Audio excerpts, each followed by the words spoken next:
And so it's a really great opportunity for people to come out and hear him. Daryle and I were speaking at the Torch Antifa Network gathering in November in Denver, and he said, "Oh, I think I'm coming out to LA." He's been working on a production of a show about kind of drawing people out of the Klan, putting an end to the Klan in this generation. It was originally going to be an A&E, it might still be. And so I said, well, let's do a public event where you can speak and share some of your knowledge and some of your expertise on how to do kind of opposition research in some of these groups and find out where they're hiding and where they're now coming out from under some of the cracks and logs because of the Trump administration. So it's a great opportunity to hear from Daryle today. As it happens, fortuitously, this turned out to be the weekend of the Martin Luther King holiday, and today, in fact, is the birthday of Dr. Martin Luther King Jr. And so we thought we'd take a moment just to meditate on his message of racial justice, and social transformation, and an end to militarism and racism and other scourges of humanity.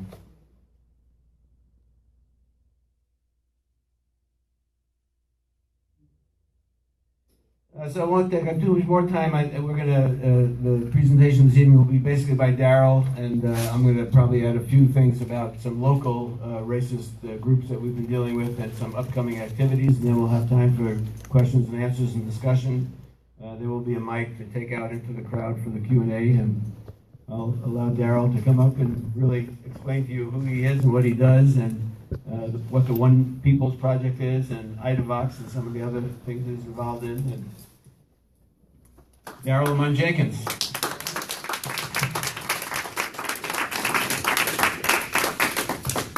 Hello, everybody. How y'all feeling today? All right. I want to thank y'all for having me out, and this is kind of like an historic trip for me because it's the first time I've ever been in LA. I've always been on the East Coast doing whatever, and it's just like crazy. 48 years of my life, I just stayed over there, and I come here, and everything I see is something I've seen on TV. So I'm just like trying to take it in. I mean, one of the things there's two things that I had to do because just to pay homage. I went to the Watchtowers because I've been wanting to go there since I was a kid, and I thought I was amazed just looking at it in pictures and on TV. I mean, just being there was just like unreal. And I'm glad that it's weathered a lot of storms over the past, coming up on 100 years since he started that. So I remember Dia started those towers in 1921. And we're coming up in 5 years. That's going to be the 100th anniversary of when he started. So hopefully I can come out here for whatever celebrations that they have in regards to the towers and all. Other place I went to was Florence and Normandy. I was just there for a little while. I mean, I didn't want to make a big deal about it. It was late at night, and I just didn't want to make a big deal of it. But I just wanted to be there because, you know, as far as us folks on the East Coast were concerned, that was the flashpoint of you know what, and and I just figured it was just someplace I had to just be, even if it was for like 30 seconds or what have you. But I just want to say that I am glad to be here overall because there's a lot of things that are going on that we need to deal with. First off, I want to thank Michael for having me here. As he said, we meet up all the time at these various things, whether we're having our event in, the Torch Network is having an event in Philly or in Denver.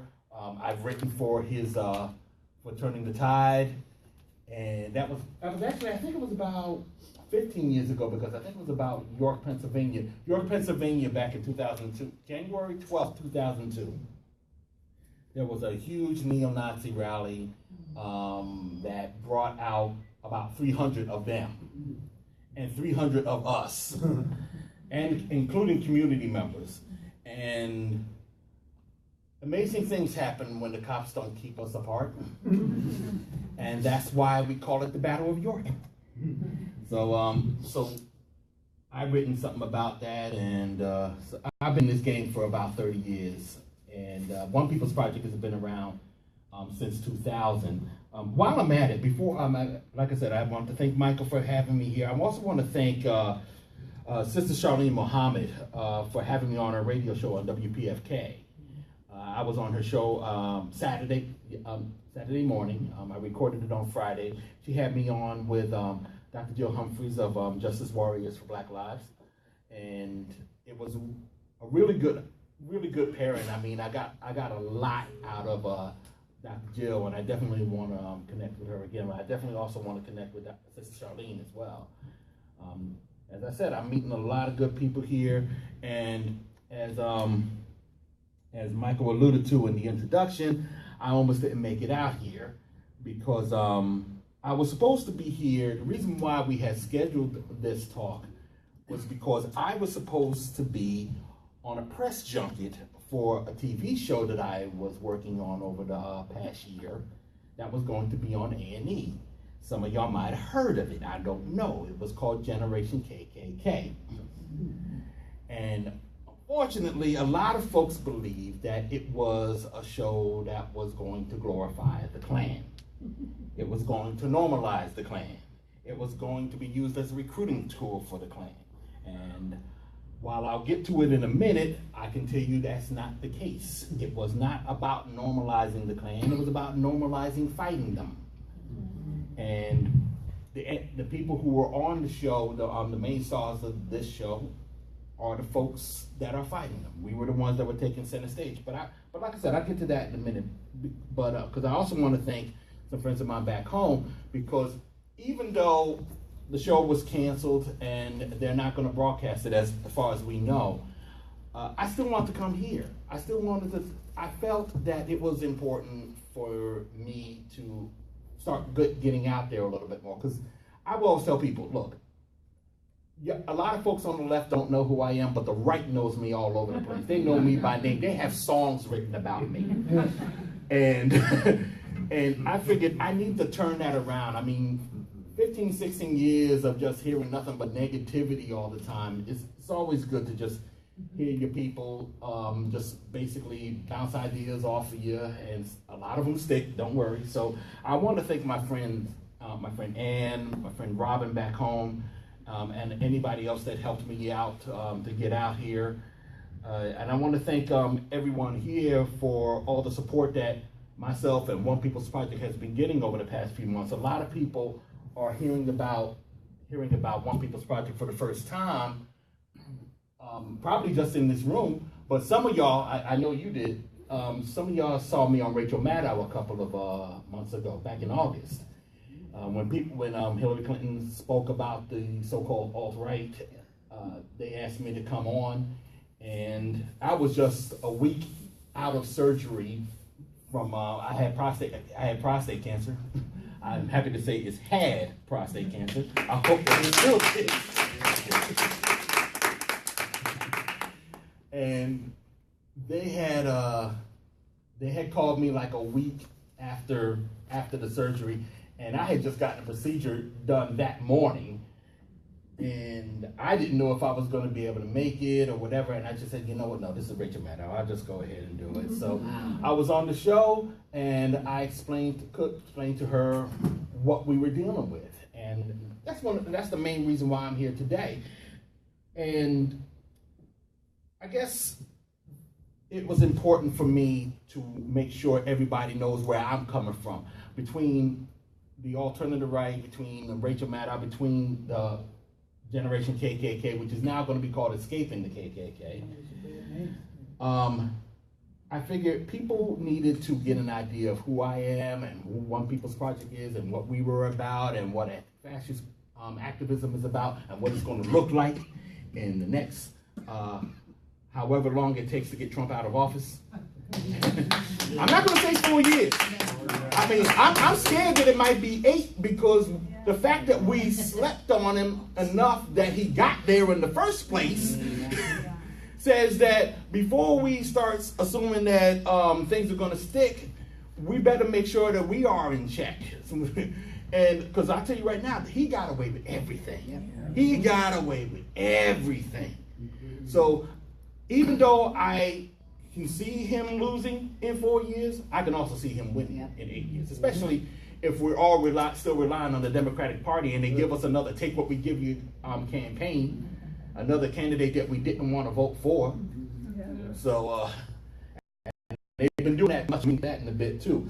But I wanted to talk briefly because, like I said, there's some folks out here who are familiar with the whole Generation KKK controversy, and I understand the blowback. I can appreciate the blowback. I don't think it would be unhealthy not to have the blowback. When you hear about the Klan being on TV, you're supposed to be skeptical about what it is, because for years, for decades, whenever you would see the Klan on television or any other hate group on television, it would be some documentary, some news broadcast, a talk show or whatever, which features solely them talking about who they are, where they come from, what they're about, how they live, and then we just get short shrift if they have us on the programs at all. I remember VH1 back in 2002, right after the Battle of York, they had a program about hate rock in America, hate rock in the world, just neo-Nazi music and whatever. And it turned out it was nothing more than an infomercial for one particular white power record label called Resistance. I had seen, I can recall, reporters calling me, asking not to talk to me, but to give them contact information of some neo-Nazi that they actually want to talk to, because, since I'm researching them and reporting on them, and I know where they live, I know how to get a hold of them, they figured, then we'll give them the information. I said, no, that's not what we do. We're not their press agents. They can do that themselves.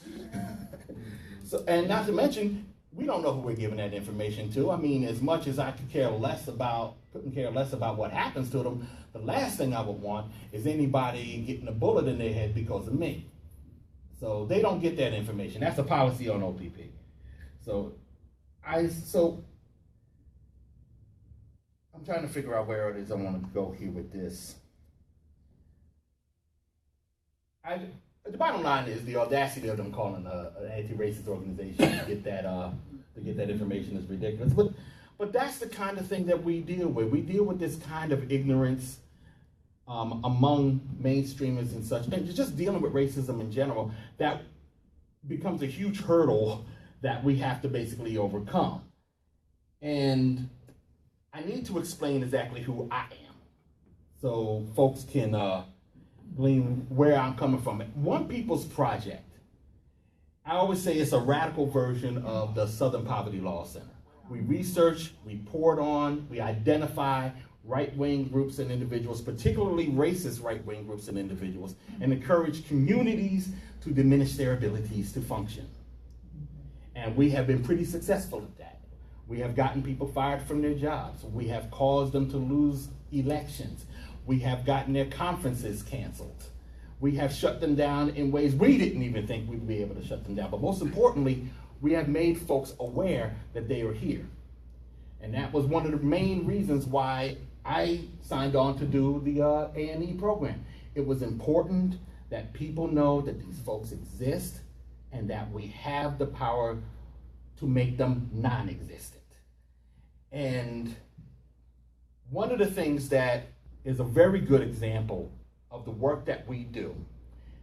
Are people familiar with the National Policy Institute and Richard Spencer and all of that? I mean, they had the White Power Conference back in November where they all seek out screaming, "Hail Trump, hail our people, hail victory," or whatever. If it wasn't for One People's Project, you probably would not have heard of that group in the mainstream. Maddow has talked about Richard Spencer in the past, but we were the ones that, when he had about 50 people, he started, Richard Spencer, the executive director of the National Policy Institute, had started these conferences in order, within the Beltway. He's basically a spoiled little rich kid that never had a real job except for probably tutoring at some all-boys high school or whatever, some sort of school. His parents are very rich. And by default, he makes him a millionaire. And all he has been was a conservative propagandist. That's all he has ever done.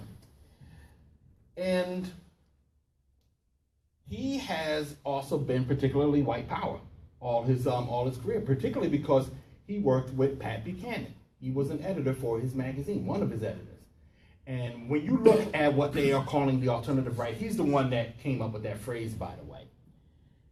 You could basically trace that all the way back to Pat Buchanan, because a lot of what you see is coming from that particular well.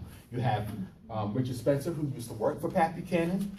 You have Jared Taylor, the publisher of American Renaissance, which is a white supremacist currently. It was a newsletter, but it's a white supremacist website now that holds a number of conferences in Nashville every year. We're waiting for the announcement that he's going to hold his next conference down there, and we'll let everybody know when that happens.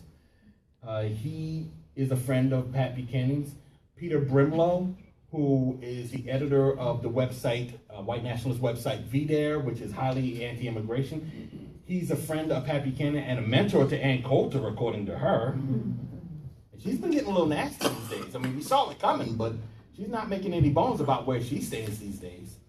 So all of this comes from that history that Pat Buchanan has, or that foundation, rather, that Pat Buchanan had laid. But Richard Spencer wants to take that into the next generation. So he's been holding these conferences. He started in 2011. He only had 50 old white men wondering where all the women were at. And then he started connecting with the young people via the internet, via the trolls that you see regularly on the internet. He will go to what they call the Conservative Political Action Conference every year in DC, also known as CPAC. That is the event where every right-winger in the country come to basically bounce ideas off of each other. And he holds a satellite conference at the same time, so he can get all those young people going to CPAC to come to his conference to recruit. And that 50 that we saw in 2011 was 375 this year, just a couple of months ago. But at the same time, we were paying attention. Folks, after Donald Trump started won, and we saw that it was a victory for the neo-fascists out there, people started saying we gotta step up. So 300 of us also went to the National Policy Institute conference in DC. And that was the largest crew that we had in the 5 years, even if we had a crew, because we really didn't have a lot of people coming out to oppose them because a lot of people didn't know who they were. And for the past 5 years, a lot of people were saying that we should ignore them, they have their freedom of speech, you know, all the usual lines that they give. And I'll tell you straight up, anybody who ever tells you to ignore fascists, ignore them. Because they put us in this mess. When they tell us to ignore them, while they were ignoring them, in other words, not looking, they got themselves a president. So we ignore them because we got work to do. We got a lot of work to do. And my thing is, California has had a bit of a head start because a lot of the people that make up the neo-fascism that we're dealing with out in Washington, that we see on TV all the time, comes from here. One of the other ways a lot of people know One People's Project and myself is if you go on YouTube, you will see me getting into it with Andrew Breitbart. Yeah. Andrew Breitbart got mad because his boy James O'Keefe, who was a guy who dressed up as a pimp and went into the Acorn offices and did those videos that caused he set them up. But then we found information on him that we had, and we didn't even know we had it. When a couple of years ago, we found out that he had attended a white supremacist conference in 2006. And we had the pictures. And it was a white power conference that was organized by a group called the Robert Taft Club, which was an organization that was co-founded by Richard Spencer. And a couple of notable fascists that we deal with, Jared Taylor, a guy named John Derbyshire, they were there speaking, and James O'Keefe just happened to be there. So we put him on blast, and that went all over the place, and Andrew Breitbart lost his mind. And he went on an 8-hour Twitter rant trying to suppress the story. He did everything he could not to talk about where the story came from. He went after all the mainstream outlets. But he didn't want to mention One People's Project because we're a small organization. Why give us the noticeability? Why not get us noticed? He basically said that we weren't accountable. I'm the one who wrote the story. How am I not accountable? So when CPAC 2010 happened, he was running around screaming and hollering at everybody about this, and I just went over to him and got in his face about it. And like I said, you can see that on YouTube. And I wanted to get a piece of him again ever since. Unfortunately, he died. So I was over at his cemetery today. And matter of fact, that's where I got this bottle of water that I'm gonna drink. Hold on. When did he pass away? 2012, March 1st, 2012. What did he die of? Heart attack. Complaining to somebody on Twitter. He deserved. What a way to go. But when you think about Breitbart, remember, he's from here. Obviously, because he was buried here, he's from here. But he's not the only one that you're dealing with here. When you got Breitbart, you got Milo Yiannopoulos, who was an editor at Breitbart. We saw what happened to him at UC Davis this weekend, where he's going around the country, going on these tours, promoting this neo-fascist nonsense. He's trying to pretend that he's not. Milo Yiannopoulos, for those who don't know, is like I said, a senior editor of Breitbart, and he says he's a gay Jewish man who likes to have sex with black guys, so that way he can't be racist. You guys are just calling him out because you don't like what he has to say. You're damn right we don't like what you're going to say because you're a fascist. So he keeps hearing it everywhere he goes. People don't want him on these campuses, and they made it clear in UC Davis, for those who don't know, because he brought Martin Shkreli with him, Farmer Boy, the guy who jacked up the price of that AIDS drug from last year. He brought him with him. So people were really fuming. And they went after both of them. They went after Martin Shkreli in the best way, however. Somebody found a nice little pile of dog crap and threw it in his face. That's on video. Whoa. But in the end, the event got shut down and Milo was sent packing. Now, I'm going to tell you something else too. It wasn't just them that was there. It was a guy named Nathan Domingo. Nathan Domingo runs a group called Identity Europa. And to be cute, they spell Europa E-V-R-O-P-A. It used to be called the National Youth Front, but they got hit with a copyright infringement suit, and they decided instead of trying to fight it, they'll just go ahead and rename themselves. And he isn't the first guy who ran Identity Europa. It was actually a guy before him out of Jersey named Angelo John Gage, who is still active. He's working with David Duke now, apparently. And I'm still dealing with him. Since I asked my homework boy. But you got Nathan Domingo, who was in Iraq. He suffers from PTSD. He spent some time in prison, however, because he attacked a Muslim man. And so he's somebody that was one of the co-sponsors of the MPI conference back in November. And you see him all the time. Well, he was at UC Davis going around videotaping us, trying to interview us to try to use it for whatever propaganda he was engaging in at the time. He was doing it on Periscope. He had to stop in between because somebody recognized him and decided to assure him that he was not welcome. So you have your people here in California. And the important thing to remember that while you have the Breitbarts, while you have Milo Yiannopoulos, while you have Nathan Domingo, while you have the Golden State quote-unquote skinheads, you also have us. You also have people that are going to oppose them when they show up. Donald Trump learned that the hard way when he held his rallies. We came out in droves, did we not? We didn't see them come out like that anywhere else in the country. I mean, people came out for Donald Trump. People came out to oppose Donald Trump when he used to have his presidential rallies. We shut him down in Chicago back in March. But y'all took him to town here in California. I was impressed. So we know that we have the strength. And I know a lot of people are concerned about where we are going to go in the next couple of weeks, the next couple of months or so, what's going to happen during the inauguration. And I'm just going to tell you flat out, we got this. I can never be, I mean, we fell off a little bit, we'll recover, pendulum will swing back. I actually got that from Glenn Beck. He talked about this about 4 years ago when or rather 8 years ago when Obama was elected. He was trying to warn us that the pendulum would swing back. Now he's, for whatever reason, is warning Trump that the pendulum will swing back. Our mission is to make sure that when that pendulum swings back our way, we rip that sucker out of the damn ceiling so it never goes back their way again. That's our mission. And we gotta remember that no matter how frustrated we are, we got this. So what should we be doing? First of all, we gotta go on the offensive. We gotta stop working on their timetable. We can't wait for them to make moves. We gotta freak them out wondering when we're gonna make our move.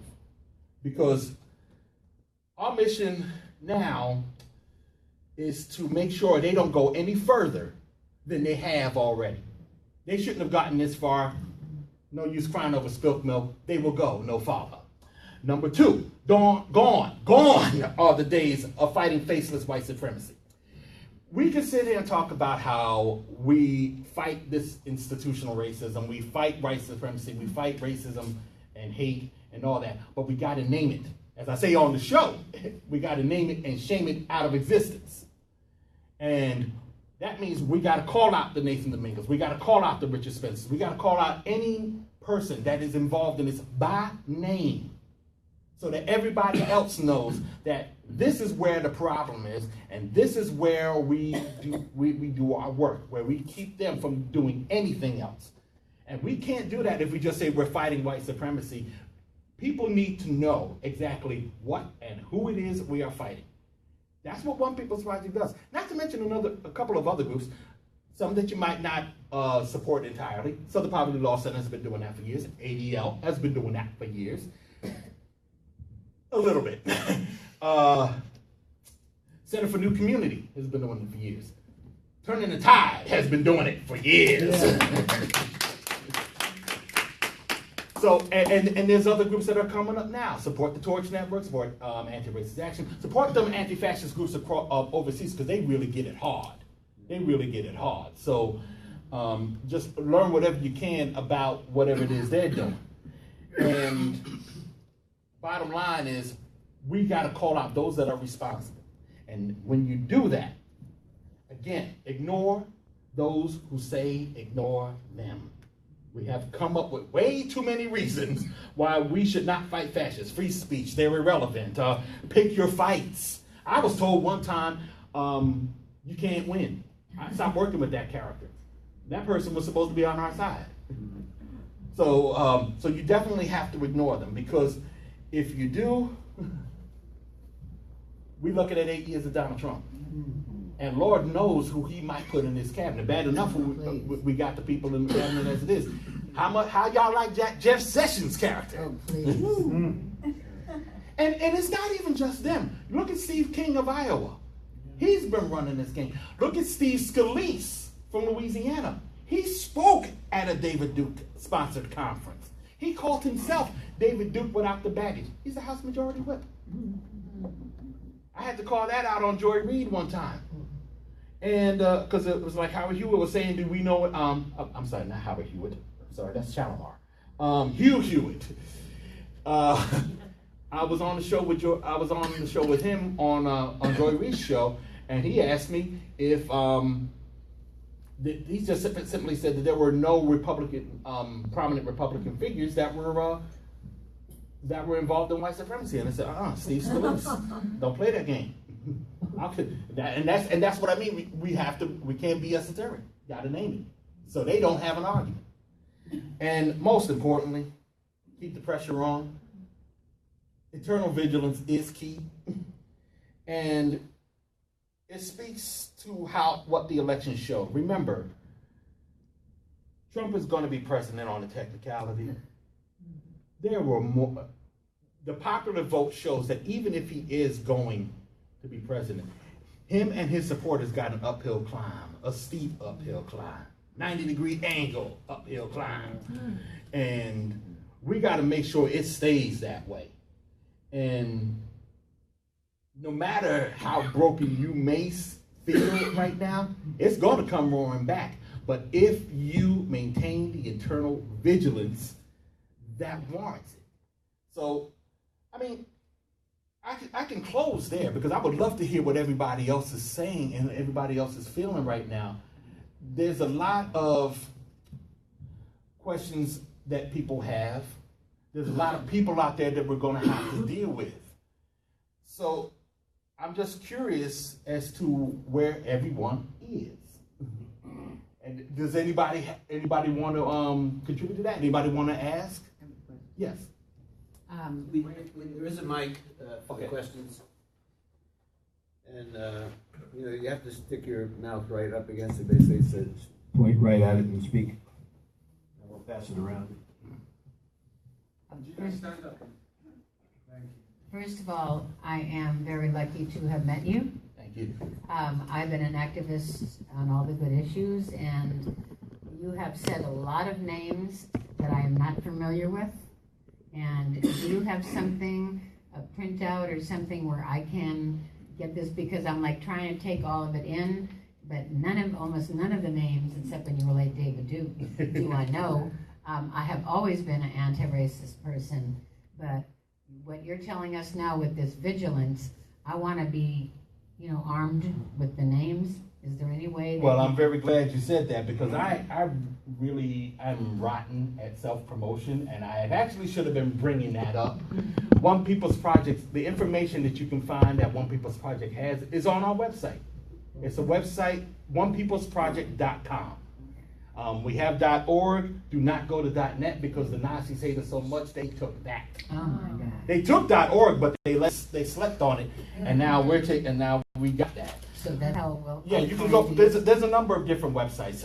You can go to onepeoplesproject.com, and on One People's Project, you'll see a number of news articles that we have written that go back a couple of years, and you'll be able to find some information there. There's also a rogues gallery that we're going to have to update, in which you'll find a lot of the figures that we've been dealing with over the years. I mean, ranging from Ann Coulter to Dick Spencer, to your garden variety bonehead that's out there. So that's one area. The other area is our current news line is called IDAVOX, IDAVOX.com. And it's named after Ida B. Wells, the first person that was really doing this. Maybe not the first, but the first black woman that was doing it. And we've come a long way since her day, because her place got burned to the ground in Memphis, and she went to Chicago. But we decided to pay tribute to the person that started it all for us, so the website is called IDAVOX, and you'll see a lot of current news articles. And I will tell you something about our news articles. We don't pull any punches. We're nasty when we have to be, cool when we're not, cool when we don't have to be. And I have to say that when it comes to obituaries that we have written, because there are, because we will say to those that have contributed favorably to society, such and such, rest in peace. And those who have not, such and such, rotten hell. Ronald Reagan got that. Not only did Ronald Reagan got that from us, we sold T-shirts saying that. And Jerry Quickly said that, and everybody was talking about it. He went on the radio. I think that's why he's no longer on the radio. No, he's coming back. He's He'll be coming back back. January in- 20th. You're kidding. Oh in- boy. yes, January it 20th, is. he'll be back on KPFK. That's right, Yeah. in a week, in less than a week. But I appreciate you, and another reason I appreciate you, I teach elementary school, Yes. and I was teasing you before, I said no one should vote over the age of 18, because the kids know everything more that the adults have lost. But, okay, but I've been very down with this whole situation, and I don't have a TV, thank God, but so I don't have to see those faces, but hearing the words is ugly enough. You are helping me focus on what we can do to make it different, so I really appreciate that. Thank you. And I do want to say, look out for your kids too, because I'm just asked today to speak to a group of kids about how they're dealing with hate and intolerance in their classrooms and such. And I do want to mention two other websites. I mean, they're on a sheet that's back there, but there's Restoring the Honor, and I gotta say, overthrow.com. The reason why we call it that is because there used to be a white power website called overthrow.com. We can't get that domain, so we just decided to lampoon it. What is the name again? What's it called? Overthrow.com. It was run by a guy named Bill White, who is no longer relevant simply because he's in jail for the next 20 years. So is that an actual dot, like the word overthrow.com is spelled out. Spelled out, D-O-T? .com. Okay. Yes. Spelled out D-O-T and And then then you .com. put a regular .com. Yes, then you put a regular .com. Okay. And I have it written on that sheet near all my merch and swag and everything. So If people do want to speak, form a line here behind Luis. I'll pass the phone, mic in a minute. I just wanted to give people a couple of updates about what's coming up locally. Daryle talked about Milo Yiannopoulos.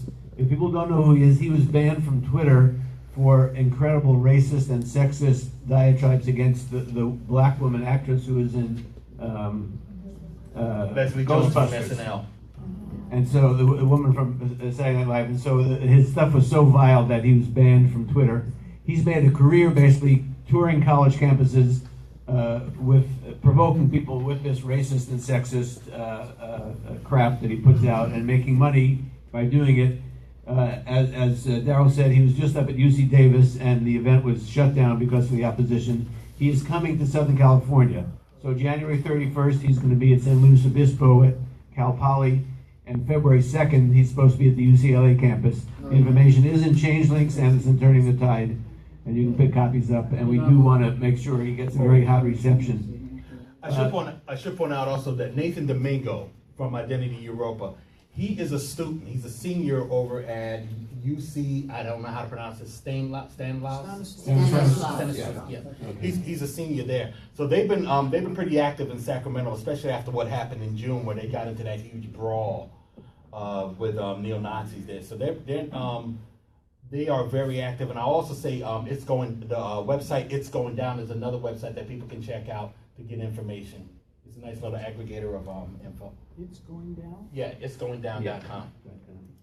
So the other thing I want to mention also is, and it looks like nobody else came from White People for Black Lives because I've been trying to promote them to take up this question. They've been dealing more with the questions that Daryle said of looking at white privilege, looking at white supremacy, but they've been kind of reluctant to take on the question of organized and conscious white supremacist groups, which I think is an important aspect of this.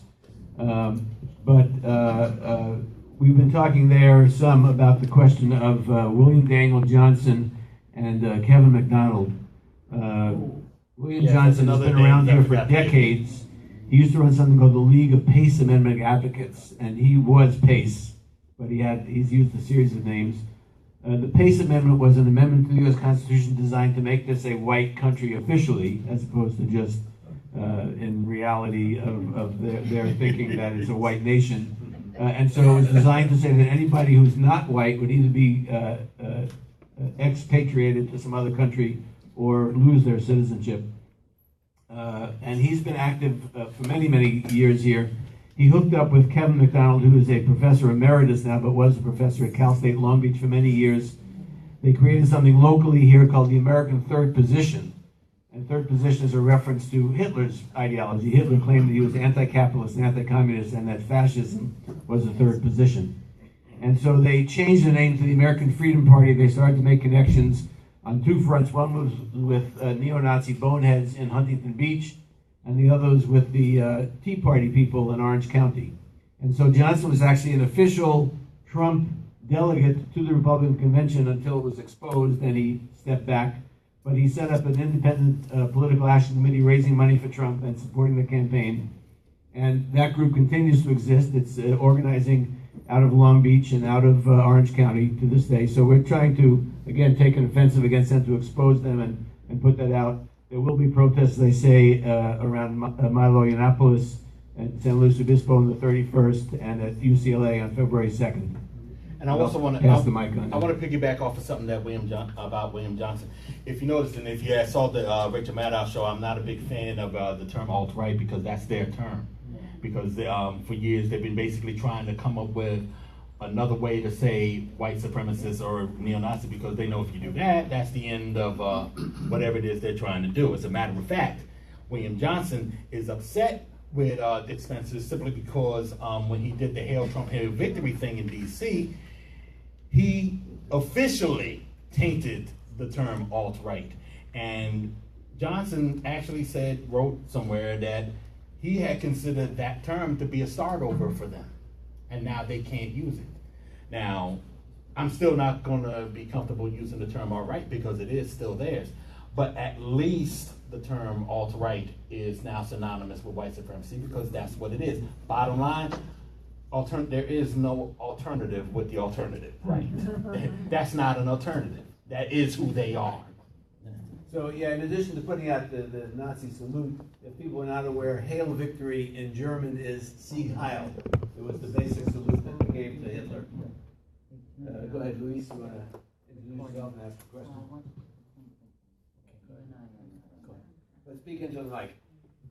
So, hi Daryle. Hello. Since you mentioned this is your first visit to Southern California? Yes. Okay, as a prior sovereign, indigenous descent, Mexican American, national minority, U.S. citizen, I want to welcome you to our prior sovereign lands. As far as I'm concerned, you still have it. Thank you. Well, yes and no.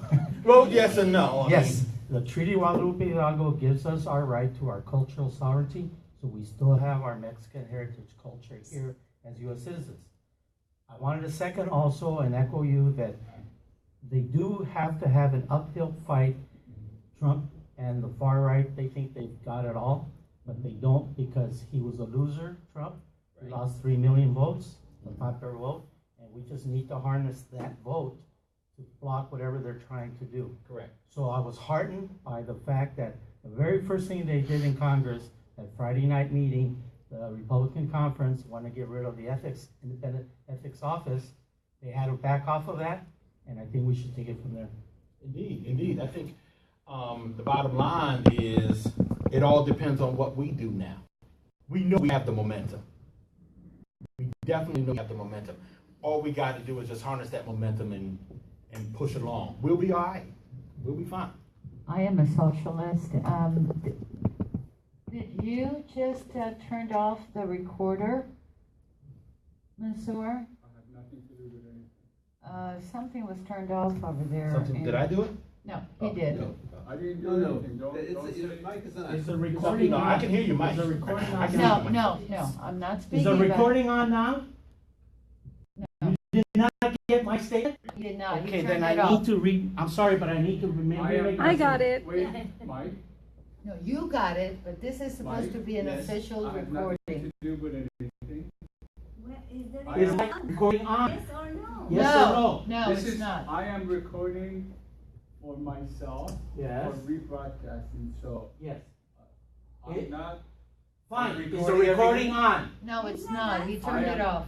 I have my You're refusing to camera. answer the question? Yeah. Because he Yes or turned it no, is off. the recording on? He Well, we're turned live it. streaming. Is the recording on? She's live streaming it. Is that There are recording two on? recordings. His Two- is for there's his one. purposes. Yes, is it on? Is it on? I am not recording for you. And that's right. God, well. All right. All right, please turn it on so you get my statement Excuse me, along with Mansour, everybody else. You asked to record the event. If you're recording it, record it. Don't hit record, you're gonna stop. No, he turned it off. There is nothing. You need to record my statement, please. Okay? Just turn it on. That's all I'm Can asking. you ask him to Just stop? turn on the recording. Excuse me, Luis, have a seat for a second. I just want to be clear, you're recording the entire event? I'm recording No, the he's not. entire event. Okay. No, Including he's my not. statement. No, he's not. Ask him if Turned he got it my off. statement. It's all or nothing, Mansour. You asked It's to all or record the nothing. event. It's all or nothing. And You got my statement recorded? No, he didn't. I'm asking you. Did you get it recorded? Sorry, just, He's the Chill. organizer. I have talked to the organizer. I told you, did you record the entire Because event? he up to turned it now? off. You have everything recorded? See, there's a reason why Didn't stop this is recording? happening. It's because he's on another side of it. And he should have never been given the right to record.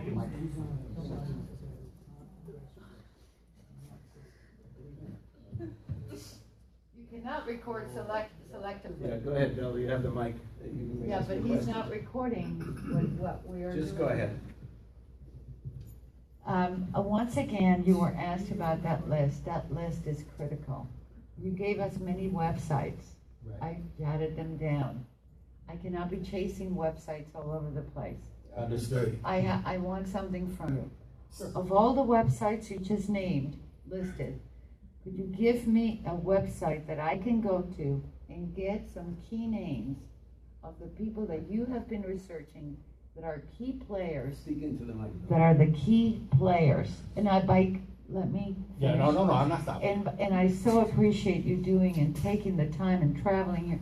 You are just a hero, okay? That's first of all, which I didn't say on the outset.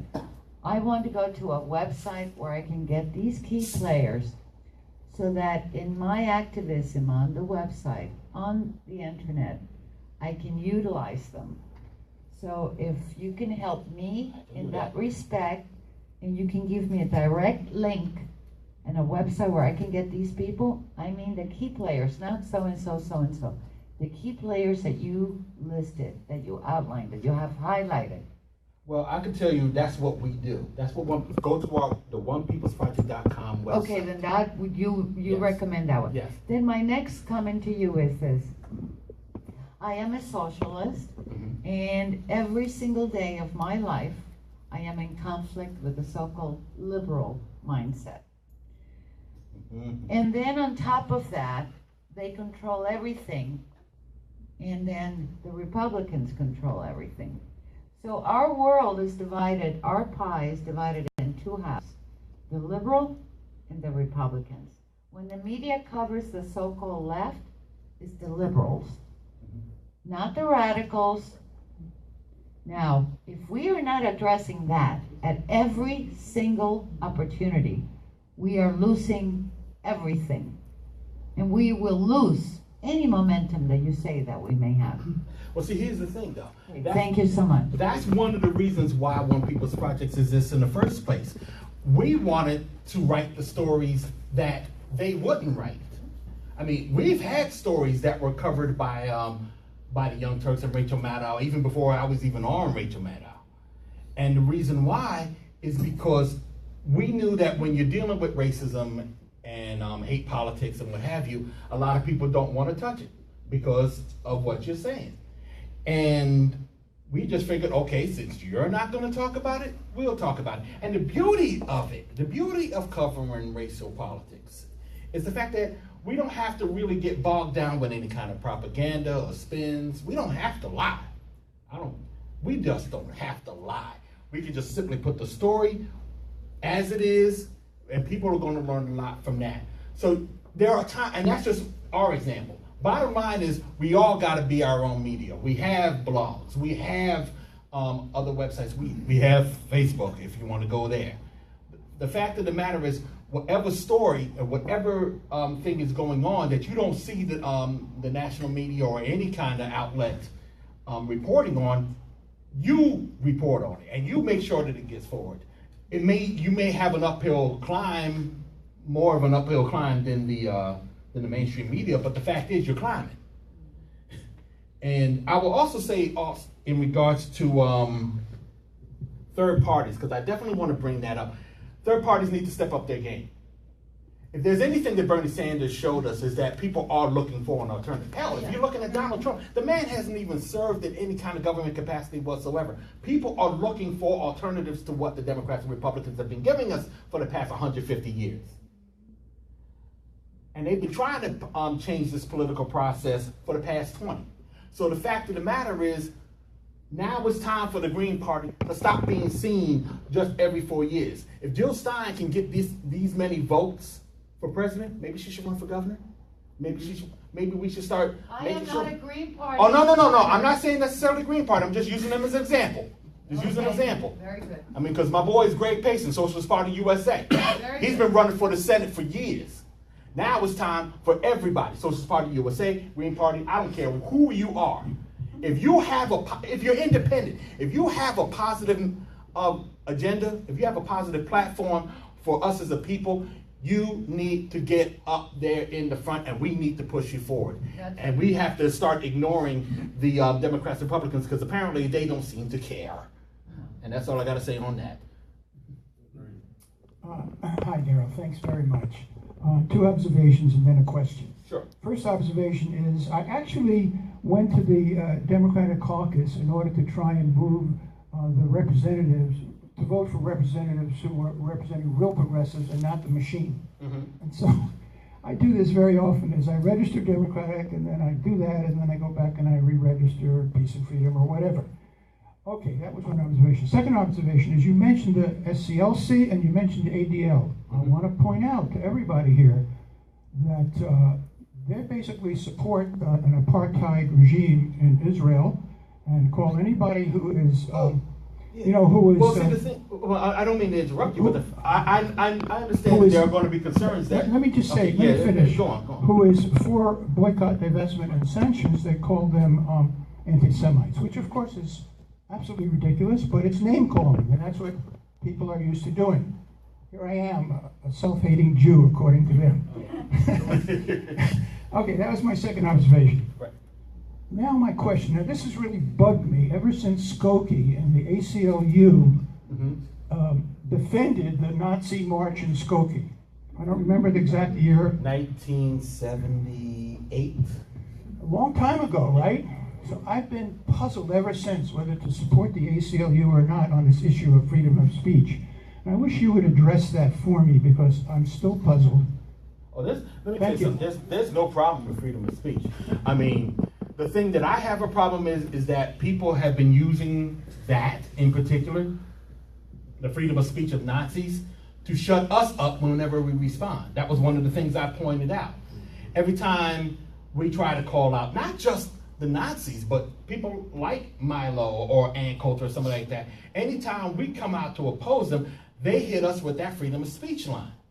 Anytime they say something that offends us and we respond, they use that freedom of speech line. We start offending them, we start offending the people that are throwing that at us, and all of a sudden there's something about yelling fire in a crowded theater. Freedom of speech, the freedom of speech argument goes out the window. Bottom line is, freedom of speech that protects them protects yours as well. And you can use it better than they can. And always remember that they are using that freedom of speech to advocate taking those and other freedoms away from the rest of us. It is because of that that you are obligated to use your freedom of speech to beat back their hate speech. So let them talk all they want. It helps us identify who it is we have to go after. So I have no problem with anybody spouting off and talking trash. But they better get ready to be taken out like trash. And to your point about the ADL and the SPLC, I mentioned them in regards to there is information that they have in regards to dealing with some of these hate groups out there. I'm not saying everybody's 100%. I'm going to tell you flat out, One People's Project is 100%. There's a lot of things that people like what we do, how we do things. So I'm just saying, take from anybody and you can leave there. Sometimes you can leave a little, sometimes you can leave a lot. But do not discount anything that's factual, anything that you can use. And that's the reason why I brought them up. Hi, thanks. Really interesting to hear you talk, and I follow some of your work, and I'm interested in your thoughts on the Trump bump that was experienced by Stormfront, and any of the stories or things that you've known about Stormfront over the years and why it's seeming to flourish now. Lots of new users. Essentially the servers couldn't handle the millions of people that showed up the day after Trump. And so any information you have on that, I appreciate. Well, Stormfront, for those who don't know, is considered to be the first white power website on the internet ever. It's run by a guy named Don Black, who used to be I don't know what title, I don't know if he was Imperial Wizard or just Grand Dragon of the Ku Klux Klan at one time. He spent 3 years in jail because him and a couple of other people thought that they was going to retake the Caribbean island of Dominica for white people.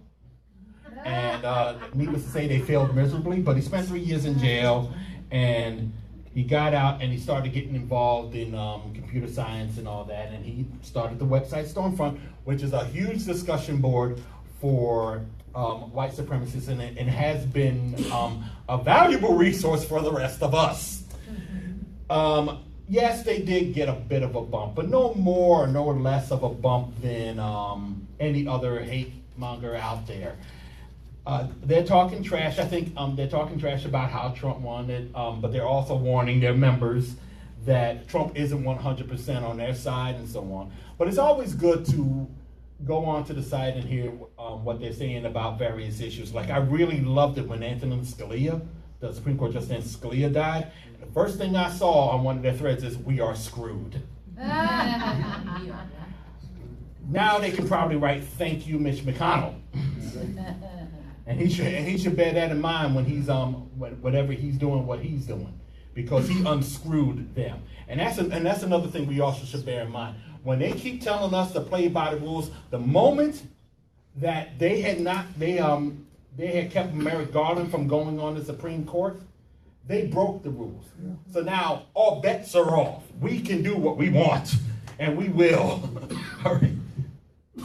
Thank you. I want to add a couple of other things actually about the ACLU and the Anti-Defamation League in terms of the perspective of part People Against Racist Terror.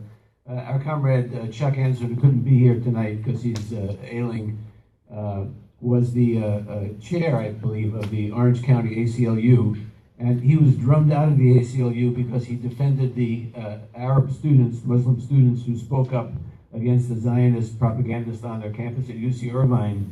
The ACLU felt that their right not to be arrested for demonstrating was less than the right of the Zionist speaker to speak on the campus. So I think that the ACLU unfortunately has a long record of picking and choosing whose speech they defend, going back to the fact that Roger Baldwin, who's one of the founders, was actually an informant for the FBI. Yeah. So I think it's really important to recognize that there is a role and relationship, and it's very evident now with Trump, between the state and these fascist and racist forces. Also in terms of the ADL, just a little anecdote, I was tracked down to my home some years ago in Burbank when I lived there by Nazis. I moved a little while later. Tom Metzger, who is leader of the White Aryan Resistance, put the address that I had been living at on his telephone dateline. And so since I was monitoring it, I went back to the apartment house to inform the other people still living there that that address had been put out by these neo-Nazis. And so they asked me to notify the Burbank Police Department, which I don't usually deal with the police, but because they were still living there and they were facing the problem, I did. Shortly thereafter, I got a call from a Sergeant Taylor in the LAPD asking me why I was on Metzger's radar, and I said, none of your business, I didn't call you at all. Come to find out that Taylor was the liaison between the LAPD and the Anti-Defamation League. There was a lawsuit brought by Michael Zinzin against the LAPD for their Red Squad activities and infiltration of movement groups. And there was an injunction against the LAPD for political espionage. And the way they dealt with it in LA, San Francisco, Portland, Oregon, and several other cities was they signed contracts with the Anti-Defamation League to carry out the same espionage independently and then trade the information back to them. So I think you have to be very careful in dealing with the ADL. The last thing I want to say about lists of names. Yes, I just want to say about our experience here. In 2010, the National Socialist Movement, is that what they call themselves? NSM. Yes. They came to speak here in Los Angeles. They again fiercely anti-Mexican, anti-immigrant, propagandizing. They had a march, and not a march, but a rally on the steps of City Hall, protected by the LAPD. We organized a counter demonstration, and the slogans you put out were "No Nazis in LA, defend human rights and liberation." And I think that the second half is really important to stand for, and the experience we have is that many groups on the left even did not want to take the second slogan up. They wanted to be exclusively about being anti-Nazi and not standing up for human rights and liberation. They felt that would alienate people. To me, that's exactly the wrong argument. The basis of dealing with the Nazis has to be standing up for liberation and human rights, and people's struggle for liberation is what's going to counter them. So in regards to that, I just wanted to ask Daryle to say a little more about what kind of tactics he sees and how that fits into a strategy of dealing with these groups, in particular in terms of building alliances among the people they attack. In other words, Yiannopoulos says, oh, well, I'm gay, so how can I be, racist? But in fact, he is racist, and he's promoted anti-gay stuff as well. So if you have some idea of how Jews, Muslims, African Americans, gay people can unite around some of these struggles, how that fits in. I'd be interested in Well, hearing I that. know it's cliched, but education is going to be the key. A lot of people are simply going to have to know who it is that we're fighting. And again, that's the reason why I'm out here. That's why I thought it was important to come out here. Whenever you have to deal with the Milos, they always want to try to engage you in some sort of debate all the time. And when you engage in those, remember that it is not for their benefit that you are speaking to them. It's for the benefit of everyone that's around, that's listening. So basically, we have to make sure that whenever we do confront, whenever we do engage, we know what we're talking about. We know what's coming. It's so funny. You don't see me flying colors. You don't see me wearing patches or something like that. Because my father once made a point about, he told me, if I was a boxer, I would say that you were telegraphing your punches. I know what you're going to say before you even say it.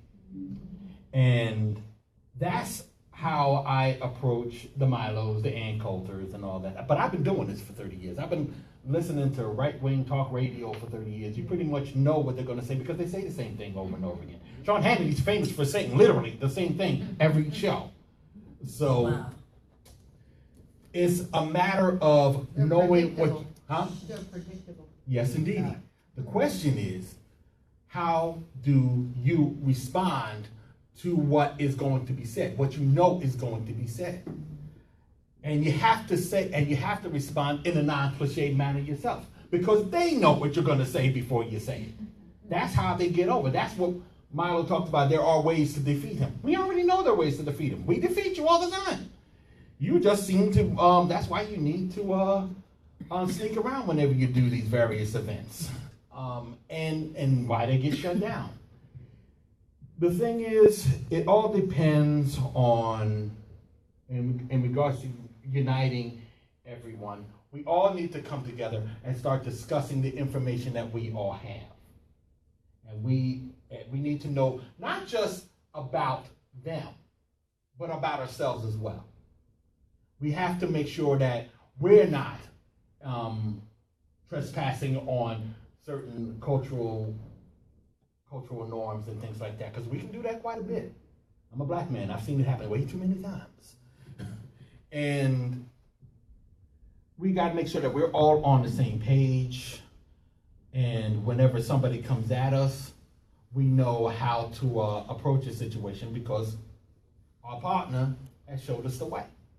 So, I mean, it's going to take a lot of uniting. It's going to take a lot of, I guess, a lot of the emotions that we have about the various things going on. We got to put them in check. Just focus on the struggle at hand, because it's not really a struggle. We got this, as I said. It's just a matter of how much we recognize that we got this. And just talk to your neighbor. Talk to whoever is going through all kinds of troubles here and there. Occupy was about that.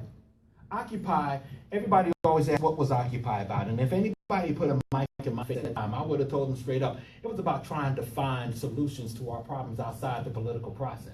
Right. And we also recognize the problems outside of the political process. We saw the banks were causing us a whole lot of grief.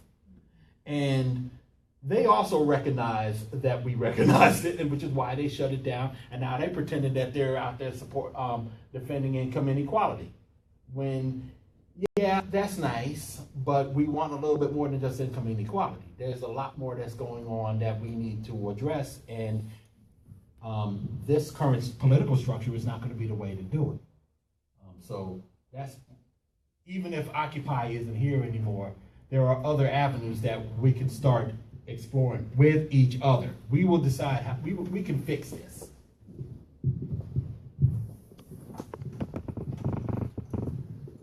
Thank you so much for coming to Los Angeles for the first time. I'm honored to hear you speak. Thank you. Yes, Michael, you brought up a very good point. You know, at that rally, when the neo-Nazi rally, I met people who were holding the Israeli flag, and you know, they were just happy to be there because they are against the Nazis, but by the same time they're supporting the apartheid Israeli government. So it's a very good point how to connect everybody's struggle together and not just thinking, it only happens to Jews or it only happens to, Muslims or whatever. Yeah, that's very important. But identifying who's on our side and who's not. Yes, and also, unfortunately, Trump is a fascist.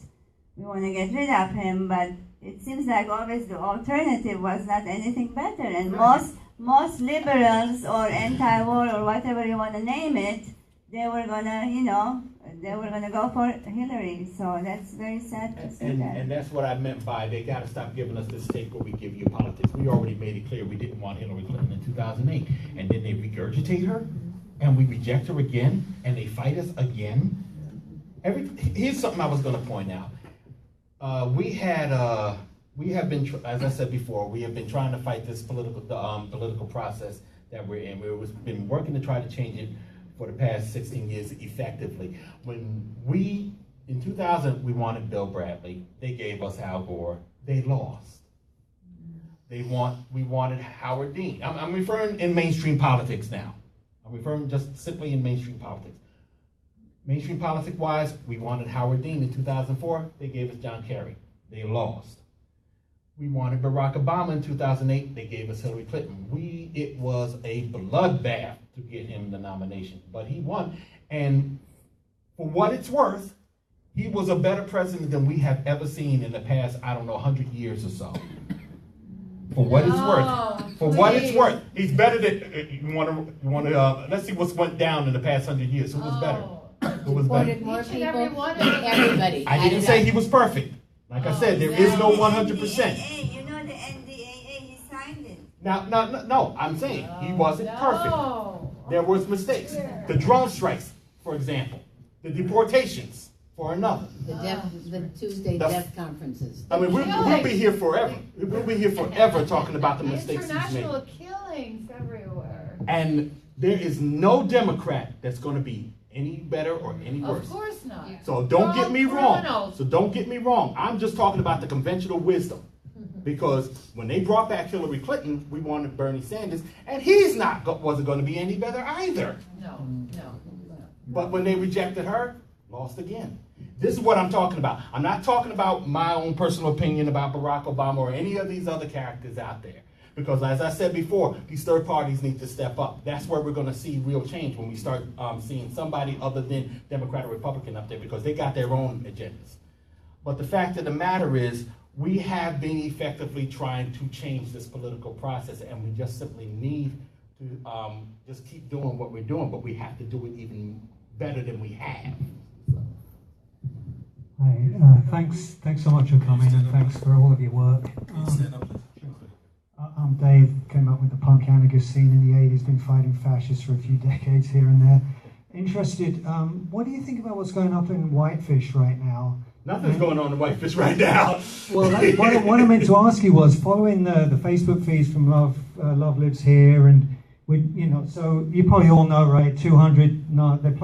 They're talking bravado. We're going to get 200 Nazis up here with ARs walking through the streets of Whitefish and everything that's been going on in Whitefish. I can explain what that is. You could talk about that. Yeah, I can explain that one. But what do you think about the response, and how do we, when you have a community that's responding, we're going to ignore them, and you want to respect that community's right to kind of deal with it, because I'm not in Montana, but you're still realizing that turning your back on them isn't going to work. Here's the thing. Here's the story about Whitefish. Whitefish, Montana is where Richard Spencer lives. And the locals there have been giving him hell, giving his family hell, because they're all involved in the kind of stuff that he does. So there's a website out there called the Daily Stormer. It's a neo-Nazi website based in Columbus, Ohio, that's run by a character named Andrew Anglin. Andrew Anglin lives on the internet. You hardly ever see him in public, if you see him at all. And no one believed that there was going to be a rally in Whitefish because of that. He was not going to be in Whitefish. In fact, he put a picture of, we went after him, overthrow.com went after him hard. They've been trolling him ever since he started. Started with this nonsense, because we all knew that he wasn't going to have this rally. And we called up the town council, the town clerk, to see if he had even filed the application to hold the permit, and they said they never received the paperwork. This was last week. 2 days after we reported that we spoke to the town council, he sends it up. But then he cancels the event because there was another problem that he had. On Saturday, yesterday, folks in Columbus came out to protest him at an office building that he was using as an address. His father is, Father Greg Anglin was operating an office out of there, and that's where the Daily Stormer gets their mail, i.e. their checks and all that. But so once the news of that rally was going to happen came out, Anglin had a choice. Either he was going to go to Whitefish or he was going to stay home and deal with the Antifa that was coming out to his place. So he canceled the event in Whitefish, but he didn't show up at all in Ohio. So that's the important thing to remember. You have people out there who will tell us to ignore them. Pay attention to the fact that they are not ignoring them sometimes, because sometimes there are people out there who are just trying to raise money off of scaring people into believing that this Nazi that only stays online is going to have an event somewhere. But I will say that the organization up in Whitefish has been pretty proactive against Richard Spencer, which is what generated all this talk in the first place. But by the same token, we knew nothing was going to happen. And it's important. That's why education is important. We need to know how these operate, what they do and how they do things. And the more we know that, the less we will react whenever we hear them running off at the face. And the less they will make moves because they know that we are going to be on them the moment they do. So that's how you handle it. Thank you, bro. I appreciate everything that you have to say. It sounds like you're from my hometown. New Jersey. Oh, no, forget it. Okay, yeah. So the chickens have come home to roost, man. President Barack Obama, a good family man, but he's a criminal, just like every other president. He has indiscriminately allowed for stuff to happen in the Middle East. He has used drones to kill innocent people. So, let's put that on the record. Oh, yeah. And I'm not done yet. Okay, no, I'm not stopping. And I'm not surprised that none of this is ceasing to happen. Because this, like Malcolm had said, the chickens has come home to roost. And they've been roosting for a long, long time. And this is not going to stop. This is why we got Trump. And granted, when President Barack Obama got elected president, all the racists came out. All men that came out of the woodwork, they just completely came out of the woodwork. He was able to sell it again, and yet, he again let down the black and brown people, and also the red people, yellow people, and all the people that supported his coalition. And he engaged in additional crimes. So I'm hoping that he will redeem himself, right? And He will not.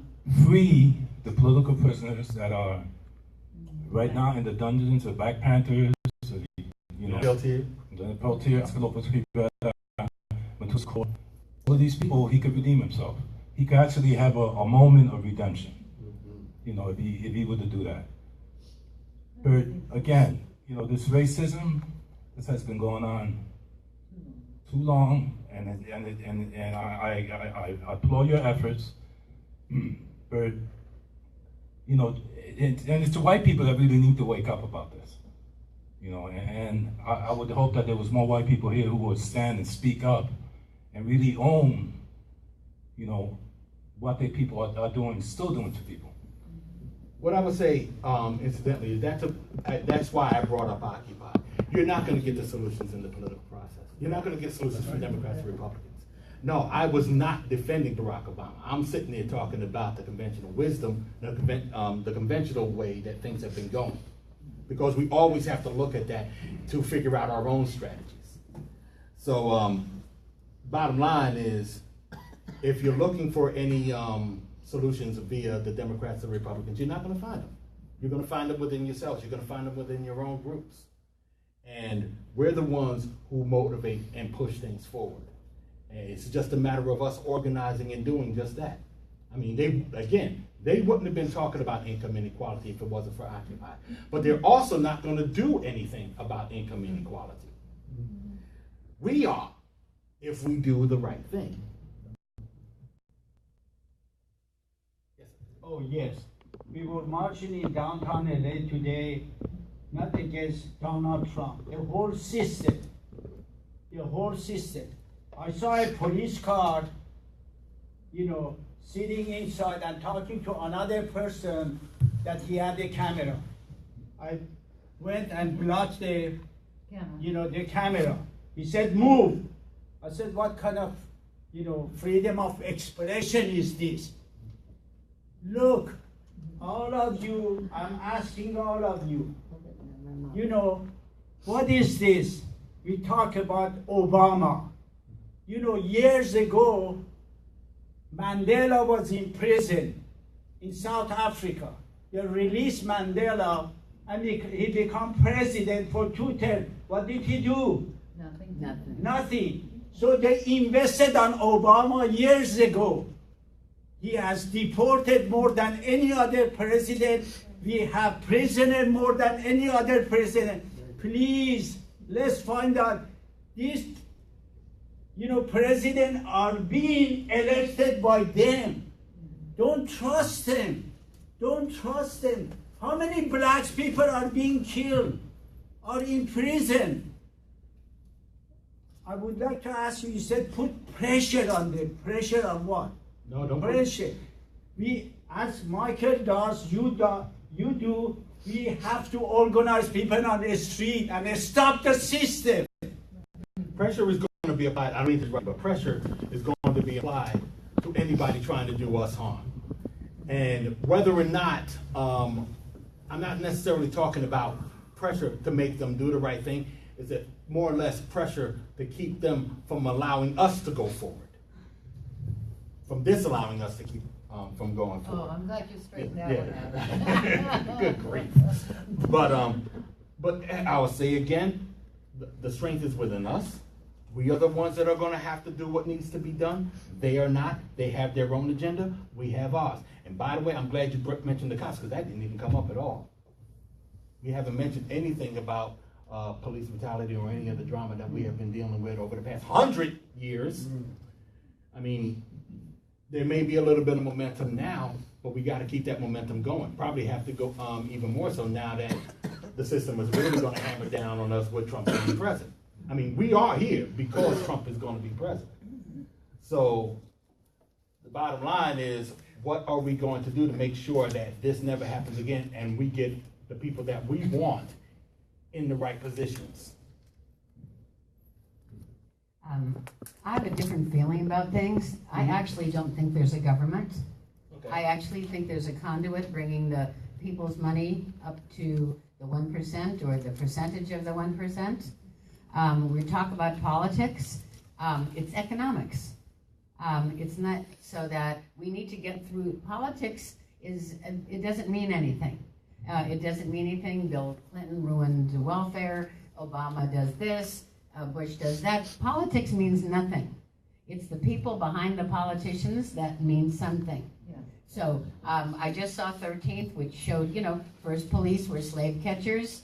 Now we have 2 million so on people in prison. They're doing the work for $68 a month, so there's no jobs. It's an economic thing. We need to go more than the politics, because it isn't politics anymore.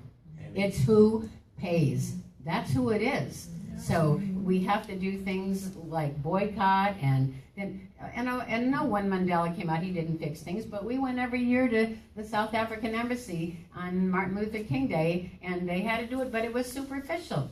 It's just on the edge. The people that run things are ALEC. They're just whores and pimps in the Senate. The ALEC writes the legislature, hands it to the whore, and they pass it. It's not political. It's economic. We have to go deeper than that in order to stop this kind of thing, whether it's black people or Mexican people or Jews or gays or whatever, but it's all, believe me, it's money. Mm-hmm. Whenever I want to say what is being, I go, who's making money? Mm-hmm. And that's the way it is. It doesn't matter who's Democrat or Republican, because they don't mean anything. None of it. It's all about who makes the money. That's what we have to go into. If people didn't make money by hating black people and with all those racist people that you're talking about, they're not doing it because they don't like skin color. They're doing it because they want to have money. It's all about the money. And again, that was the message of Occupy. What did Fred Hampton say? What did Fred Hampton say? Capitalism, racism was a byproduct of capitalism. Yeah, that's why he's dead. That's what I've always said. And that's why Martin Luther King's dead too. That's When why he Malcolm's dead. got killed That's why after he Mandela's was dead. talking That's about why the they're poor all people's dead. march. That's why Robert Kennedy, they're all dead. Killed after you start talking about the war, the Vietnam War. That was a year after I had the Green speech. But remember also that, I'm sorry, I know Mike is going to speak right quick, but remember Martin Luther King said just before he died that he was there in Memphis for the Poor People's March. He was raising the concern of poor people. And he said in that speech, and I think it was his last speech, it was like, we never asked for a dime in the past. Now we're asking people to take a look at what's going on with poor people. He was dead the next day. Yeah, he was in Memphis actually supporting the sanitation workers strike. Yeah, he was there supporting sanitation work. Oh yeah, I'm sorry. Yeah, you're right. Yeah, that's right. The Poor People's Campaign was what he was working on at the time. Good grief. Never got a chance to do it. Never got a chance. Hi, good evening. My name is Bahar, and I'm glad to be here for the subject that matters so much. I think it's true what the sister was saying is that it seems like not just capitalism, but colonialism, is the root of all fascism, it seems. And, and even beyond that is what, for me, it's a story I keep seeing myself repeatedly saying to people, especially because I'm from Iran, and that literally stands for Aryan, okay? And the whole concept of Aryan in its originality was that to be an Aryan means to have the nobility of love your neighbor as yourself. And therefore you ignite and you shine the light of God and of kindness, of compassion, you see. And this is when Adolf Hitler turned that symbol around and reversed it. And so now that symbol resembles narcissism, loving yourself better than your neighbor, you see. And so it's not really just a matter of race, it's a matter of selfishness. And this comes in many forms and shapes, and especially and originally with the male and female, or really just with, empowering or dominating the weaker, whoever they are, male, female, black, white, rich or poor. It seems like it's just a question of caring and kindness versus, selfishness when it comes down to it. It's a very personal revolution. And politics is all about divide and rule of narcissism for me personally, so it's never a solution whatsoever. And absolutely the system needs to be uprooted, but it's very personal. And the only way that it will work collectively is if we personally decide on it and make direct action. So thank you. Thank you. Thank you. I want to emphasize something Bahar said, which has to do with colonialism. I think it's really important to recognize, as Louise said, there were prior sovereigns on this land. This is native land that we're on, indigenous land, the Mexica, the people, and the Tongva people, and many other people. The history of California in particular on the question of slavery, for example, is that slavery had been abolished in Mexico before the United States came, conquered, and reinstated slavery. People say, oh, well, historical slavery was, but the U.S. came in and reinstituted slavery in places where there was no longer slavery. They separated Texas from Mexico because they wanted to bring their slave plantation economy in. And then, so I think it's really important to look at what made this system in order to figure out how to overturn it. And one of the things that I think is important to understand with people of European descent like myself, I often say in doing anti-white supremacist work or anti-Nazi work is that when you're pointing the finger at somebody, three fingers are pointing back at yourself. So I think what the sister said about personal transformation is important. I disagree a little bit about the question of politics and economics in the following sense. I think that it's a three-legged stool. It's political, social, and economic, and all three factor in. And so... if money wasn't made, there'd be no politics. I'm not denying that, but I'm saying that In today, The earth is not a commodity, it's a community.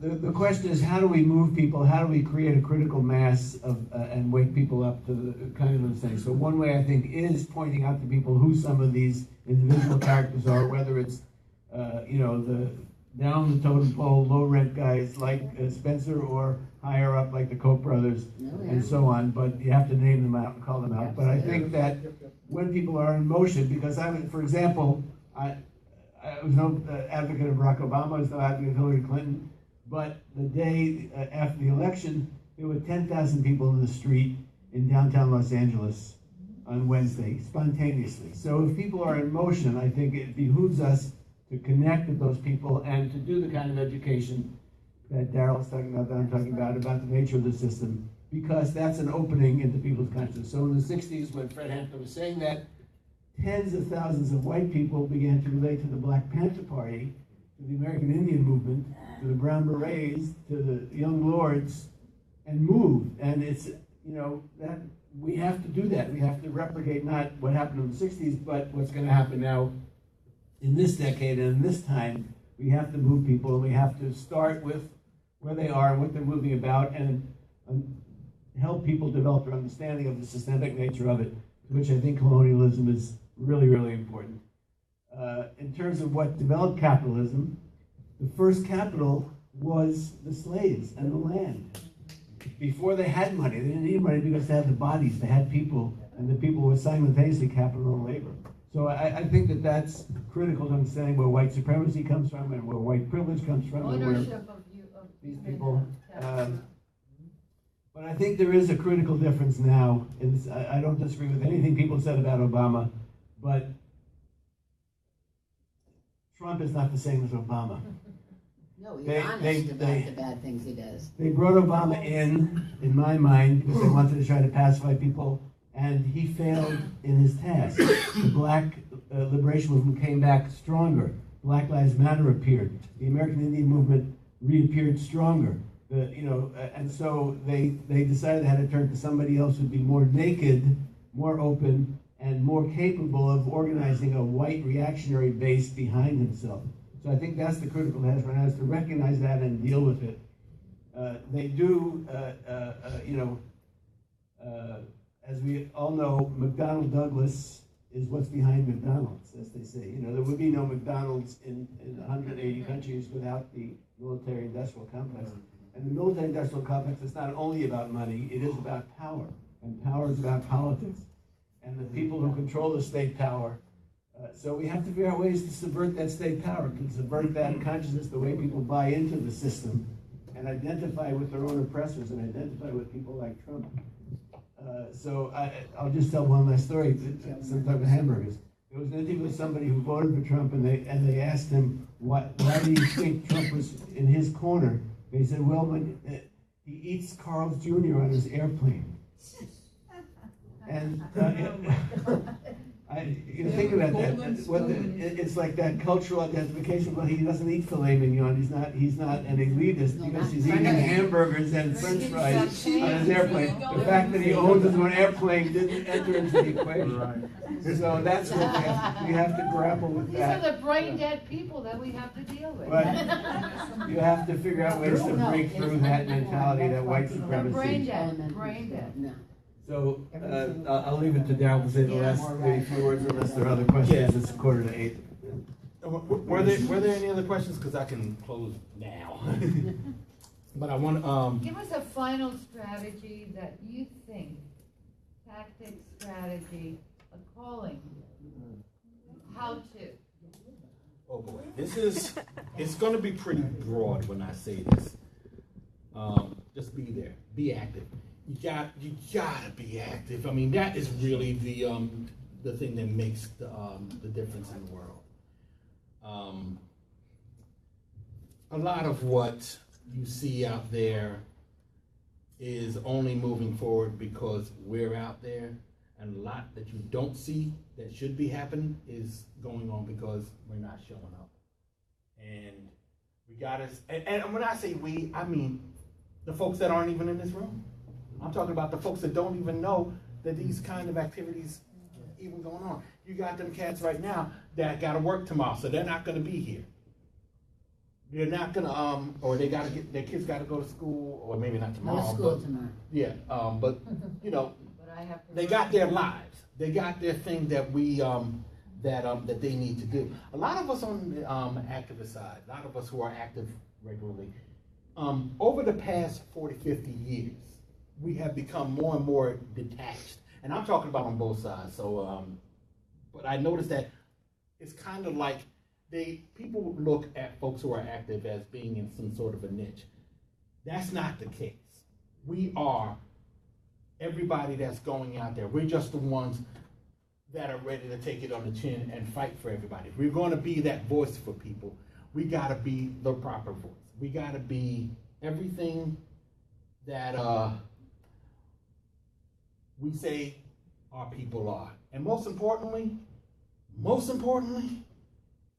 as you out there, do not get yourself too caught up where it breaks you down. Learn to enjoy your lives as well. I've been a musician all my life. I've been involved in the music scene. And I would frankly rather be doing that than this. Why not music? But, oh no, I have.